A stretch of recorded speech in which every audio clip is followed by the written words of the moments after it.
Fredericksburg, Virginia, one of the most dramatic scenes of the entire American Civil War unfolded right here at this sunken road and this wall, Marye's Heights. We're here in Fredericksburg to explore the area, check out the town, and talk about some of the more interesting places around town.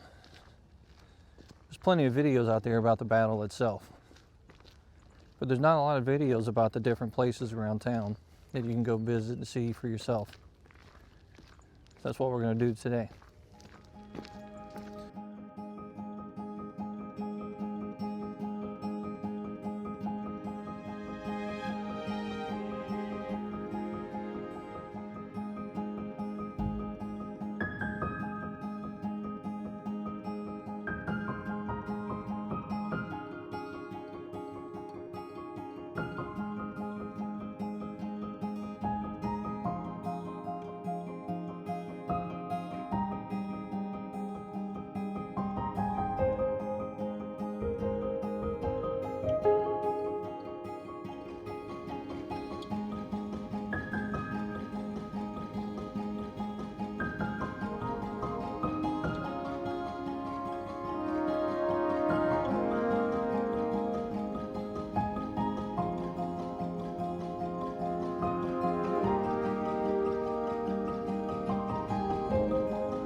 We're making our way up from this pontoon bridge site out here where the 7th Michigan came across.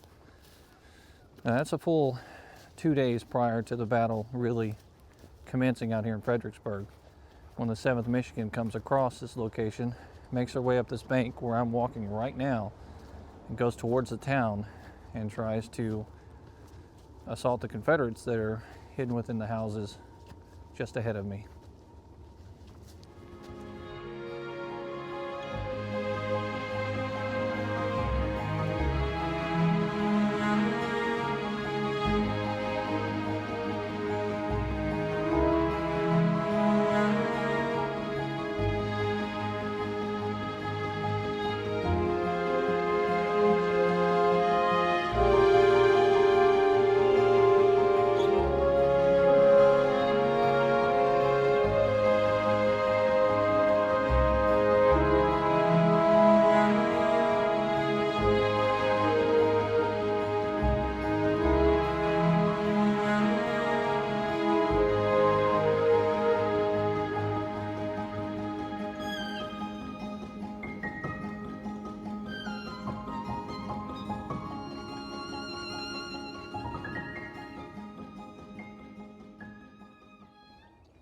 You can kind of see out ahead of me here. This is the location for the upper pontoon bridge site that we're talking about. And across the river there is the headquarters for the general himself, Burnside. The 7th Michigan would have had to have come across this water and paddled across on boats, make their way up this bank, and continue on up into the town behind me here. So as you can see, this is a very steep and deadly location, especially when you already have Confederate soldiers that are entrenched in the area and they're inside houses waiting on you.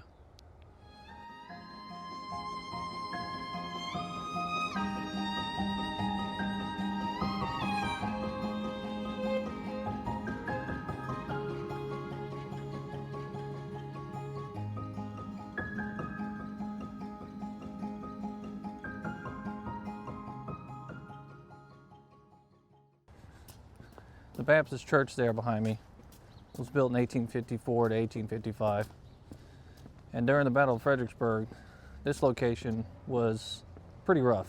A lot of street-to-street fighting. That church itself, it acted as a hospital during the Battle of Fredericksburg and a sanctuary for Union soldiers out here during that fight.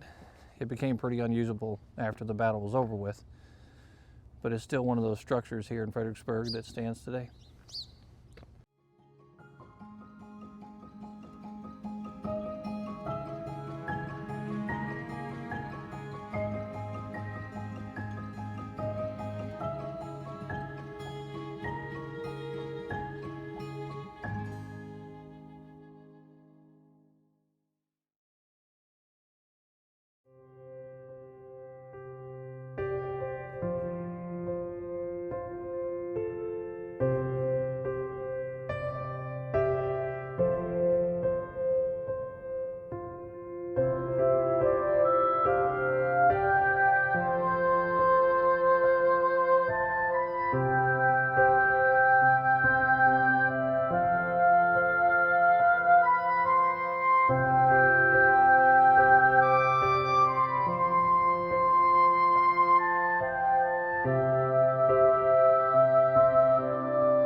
as you're walking around here in Fredericksburg, if you want to get off the beaten path and you don't really want to visit some Civil War sites, you want something a little bit more revolutionary, well, then they have the Kenmore Plantation out here. And this is the site of Betty Washington Lewis, which is a sister of George Washington. She used to live here in this home, this plantation home. And just in front of where the plantation home, there is also, or just in front of where plantation home is located, there's also a statue dedicated to Hugh Mercer, which was a brigadier general and a hero of Princeton. He took a wound there and ended up dying because of it. And they have a nice statue placed out here in dedication of his life and his service.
Many street corners in America have things that are historic, little landmarks that you really don't know what they are. And on this street corner right behind me, right there underneath that sign, stood a stone, a sandstone. That sandstone was used during the American slave trade. It was placed there 170 years ago, well now probably more like 174 years ago, and it was used during the slave trade here in Fredericksburg many years ago. In 2020, they decided to take it out of the location it was in because not only was it an important part of history to tell the full story, but it was in an extremely dangerous location. Cars coming around that corner could hit it and possibly tear it down. And today it resides in a museum.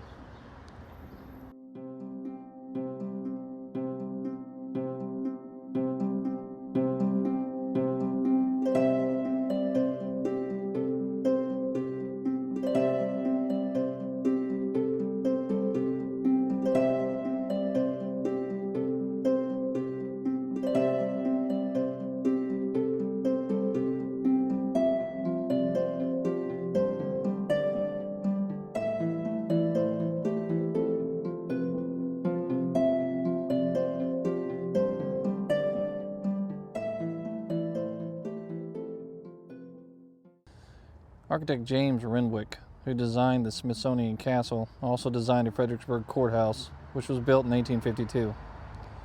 It is the only Gothic Revival courthouse in Virginia. Within the cupola is a bell from the Revere Foundry, right up inside there. It was presented by Silas Wood. And apparently, he said that he presented Fredericksburg a bell for a bell, meaning his spouse.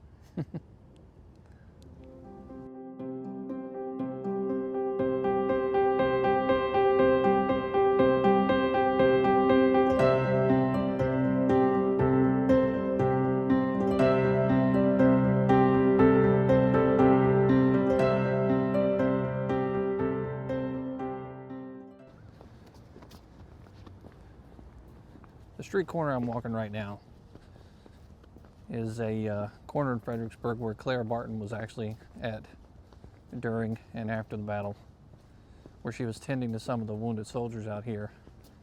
And she would have been attending to them right here inside that church. that's just over my shoulder. This is a pretty neat location. A lot of history out here.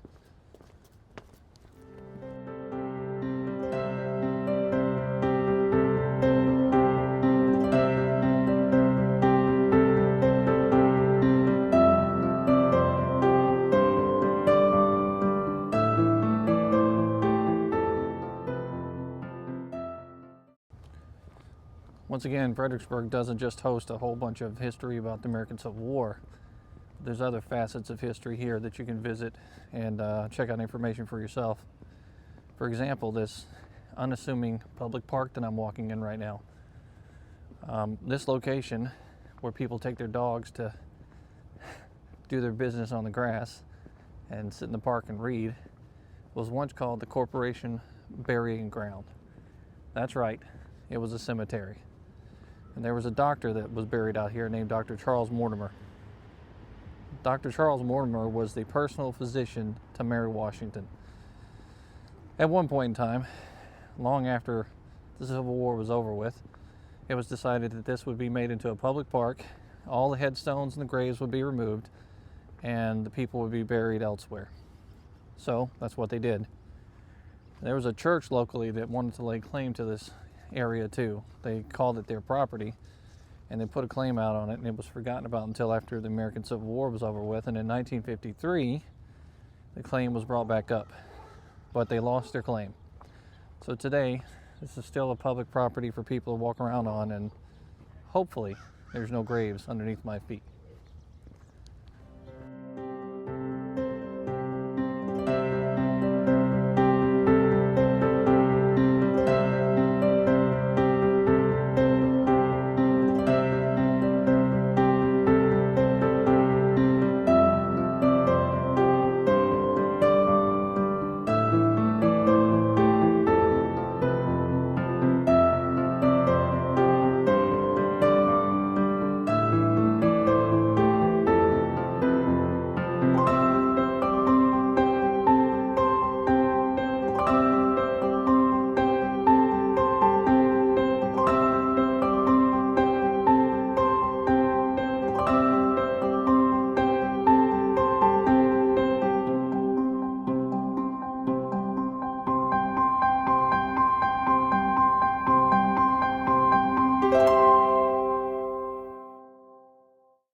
This street I'm walking down today in Fredericksburg used to be a mill trace, which was basically a canal ditch. It's now a road today, but during the Battle of Fredericksburg, this was a huge obstacle for Federal soldiers as they were coming across going towards Marye's Heights. Brompton and Marye's Heights is off in that direction, and that's where the Sunken Road is. Up on those heights, they can see clear down through here. And as soldiers were being stalled trying to go across this thing, which was 5 foot deep and filled with water, those soldiers were having to go across small makeshift bridges. They were being funneled in, and it was the perfect target for an artilleryman. Out in these fields around me here, 1,000 men lay dead on these fields almost instantly, and 7,000 more would be wounded in and around this area. This is truly a burying ground, and this is one of those places that you really don't see covered very often, and you can find information about it here on this street corner just before you get towards Brompton here in Fredericksburg, Virginia. This is an awe-inspiring place to stand.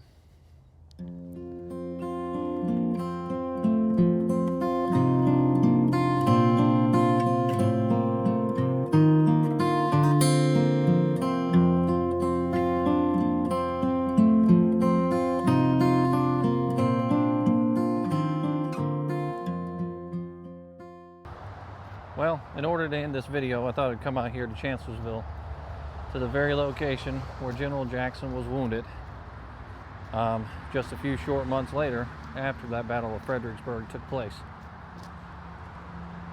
This small little place here would have really never been noted on the map of anything had it not been for that major event happening in the history of our country in the American Civil War. There's a marker out here that's dedicated to that incident that happened here during Chancellorsville. and well, really dedicated to the memory of the man that was shot here and subsequently died of his wounds just a little while later. What was probably considered the greatest tactical maneuver of Robert E. Lee's career turns out to be probably one of the biggest blunders of General Jackson's career, riding out ahead of his lines in the middle of the night, and ends up getting him shot. Of course, they blamed the North Carolinians, whether because that was the unit that shot him, but really it wasn't their fault. They had no way of knowing that he was out there. But it's small places like these that are tucked away and hidden that you can get to if you want to take yourself out to these battlefields and check them out for yourself. But places like Fredericksburg, every street corner out there has a ton of spots that you can visit, and some signs and buildings and some pretty significant history that took place out there. You just got to get out there on them streets and check it out for yourself. So I encourage you to do so and go check it out. Until next time, this is History with Waffles.